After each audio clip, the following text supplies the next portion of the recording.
Hollander, now known as MRA killer, is the confirmed killer of men's rights lawyer Mark Angelucci.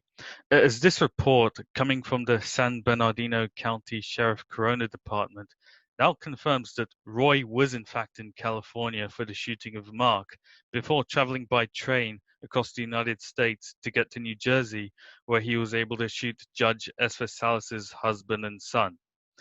That's how he was able to do both in the span of a week before killing himself in upstate New York. And this report also shows security camera proof that Roy was traveling through California. And it's if you click on this icon here. So there he is at San Bernardino train station. And there he is again, traveling through Union Station, Los Angeles. So there you go. The MRA killer was present in California at the time of Mark's murder. And I'll read the report.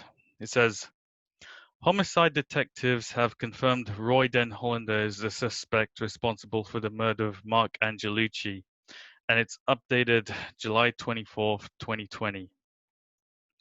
On Monday, July 20th, 2020, homicide detectives began working with investigators in the Newark FBI office to determine if there was a connection to the murder of Mark Angelucci and members of Judge Salas's family in New Jersey. On Wednesday, July 22nd, the FBI confirmed there was evidence linking the two murder cases. On Thursday, July 23rd, homicide detectives received information regarding additional evidence that tied the suspect, Roy Den Hollander, to the murder of Mark Angelucci. Detectives determined on July 7th, 2020, Hollander arrived at the San Bernardino train station and rented a car.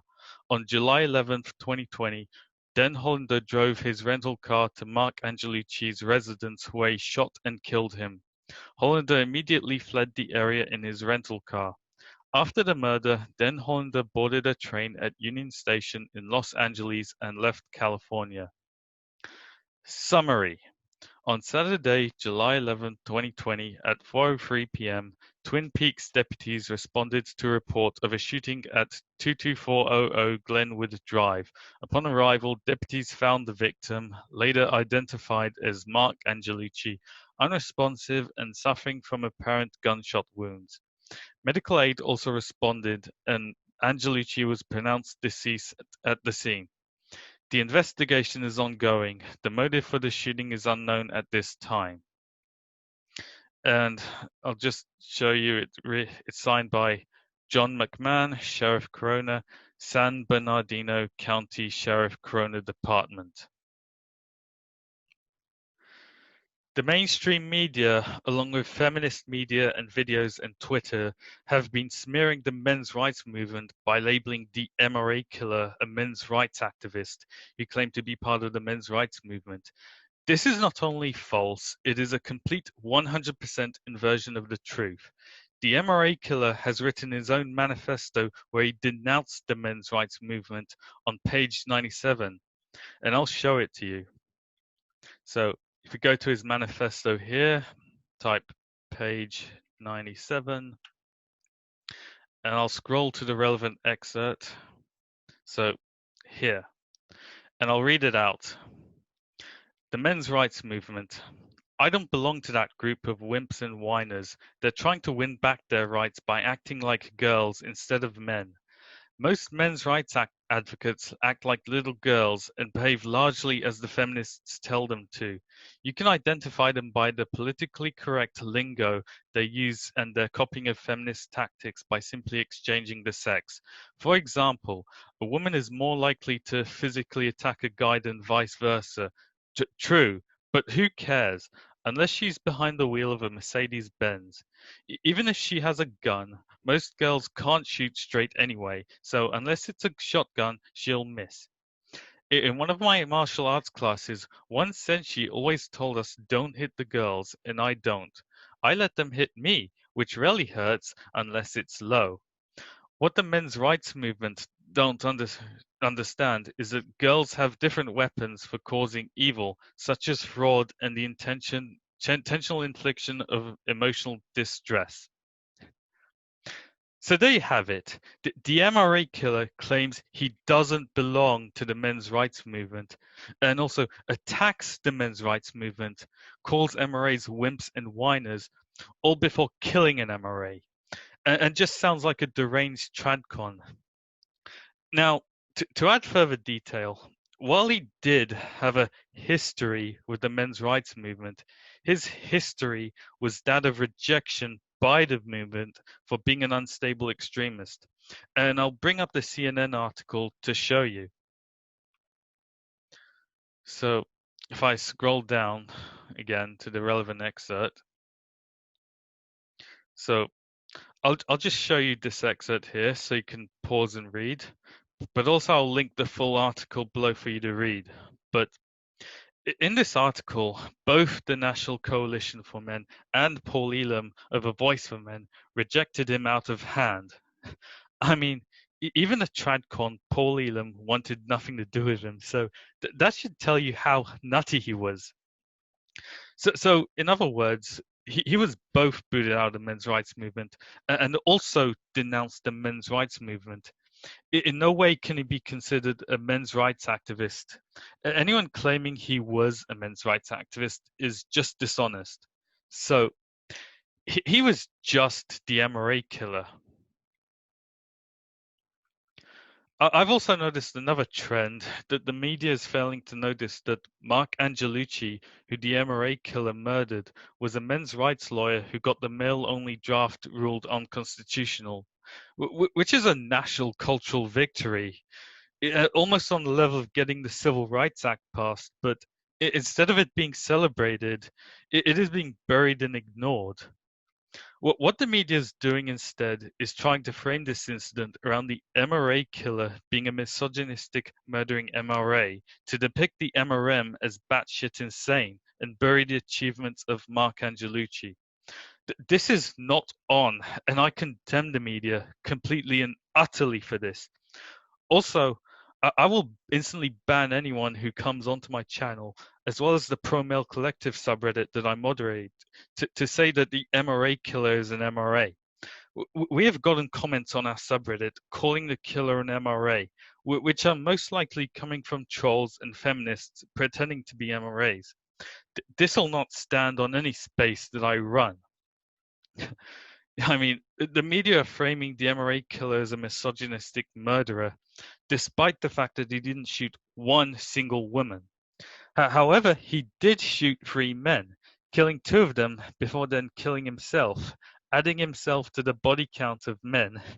In fact, the MRA kill was fueled by his grudge against the female district judge Esfasalis, but because he was a coward and also a mentally ill tradcon nutjob, he decided to murder the son and injure the husband instead. So, and it is unlikely that any tradcon would kill anyone with misogyny as a motive, but rather the motive likely being political. As if you read on the Killer's own website and manifesto, you will notice that he spends a lot of time ranting against leftists and the Democrats. And another thing to point out, the MRA killer was indeed an outspoken anti-feminist, but so what? Anti-feminism is infested with tradcons who care nothing for men's rights, shit on a men's rights label, shit on other men for being losers, and are just anti-feminists to whine about women who reject and screw them over, but because they're only obsessed with women and relationships. The MRA killer here fits this bill perfectly. I'm going to show you his personal website, which has his rantings against his Russian ex-wife. It is ironic that he labels the MRM a group of wimps and whiners, while being a whining wimp pandering to a blonde Russian woman who he married and then got divorced by. You will see. And so this is just the front page of his personal website, and I'll read it out. So, Truth, justice, and the American ideal were set up by New York City attorney Hollander with the help of a few of his buddies as a result of the rampant discrimination he experienced at the hands of feminists and their sycophants in federal, New York State, and New York City agencies and courts when he tried to right the wrongs done to him and harm caused his property by a Russian mafia prostitute, procurer, former mistress to a Chechen warlord, money launderer, drug smuggler who was aided by her mob associates. And no, he didn't know she was a prostitute, Russian mafia member, or secretly feeding him drugs at the time he married that hoe. Here's the gist of this story, titled Stupid Friggin' Fool. Fool for believing a man could find justice in a system infected with feminism. A middle-aged American lawyer, while managing a Moscow detective agency, Kroll Associates, falls for a young, beautiful, 6'1", vat-dyed blonde hair, wolf-eyed Russian girl who uses black magic, narcotics, and feminine duplicity to play him for a ticket to America's sex market in the Big Apple. Married to this Bane and living in New York City, he finally becomes suspicious of her. A little slow for an attorney supporting an MBA with honors from Columbia University's business school. He starts investigating whether she's engaging in prostitutes with her flash dancers customers, which, with the aid of Russian federal and military intelligence agents and other sleuthing techniques, ultimately takes him through a miniature labyrinth of the international Russian mafia's sex industry in Moscow, Krasnodar, Cyprus, Mexico City, and New York. Along the way, members of the Chechen Special Islamic Regiment or Baranev clan and various Russian mobsters step out of the shadows to threaten him, his informants, and witnesses. The Baranev clan subsequently led to the taking of 700 hostages at a Moscow theater in 2002. Digging through the Russian netherworld revealed not only the truth about the attorney's wife and her confederates, but also the lunacy of modern-day Russian culture. Seeking justice through the feminist-infested American judicial system and emasculated U.S. federal agencies exposed the widespread discrimination against men in modern-day feminarchy America. Here are the two main characters of Stupid Friggin' Fool. Guess which one is the fool?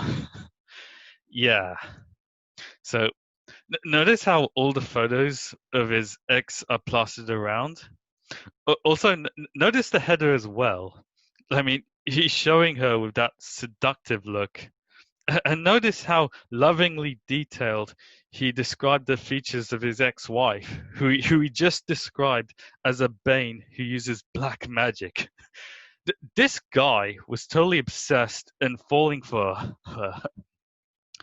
And I tell you, he would have still wanted to fucking pander to this woman if she was still allowed him to. I bet you. And then he wouldn't be complaining. What a whining, mentally ill loser. And of course, him being a psychopath, he dismisses the valid human rights concerns of others, but has a narcissistic rage out when things go against him.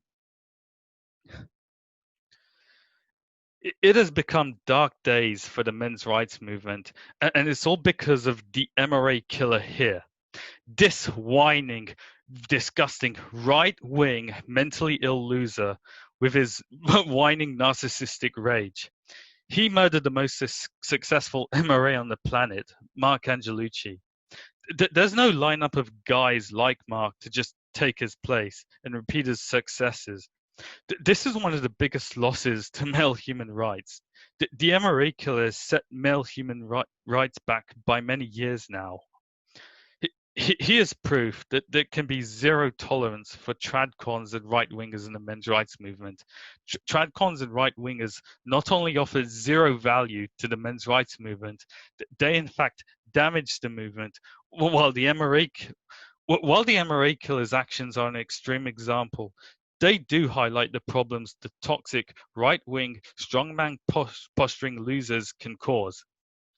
Right-wing tough guys will deny the concerns of other men and just fixate on their own pet obsessions, often revolving around their failed attempts at pandering to women and achieving the tradcon lifestyle.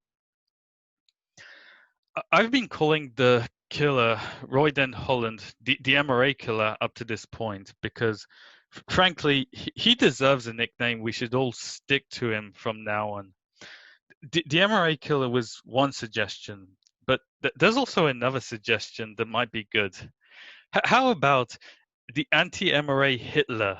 You know, because tradcons are simply Nazis to the MRM, willing to storm and gun down MRAs. Let me hear, to any of you who are listening, what do you think of these suggestions? Also, if you would like to share suggestions of your own, please drop them down in the comments below. Thank you.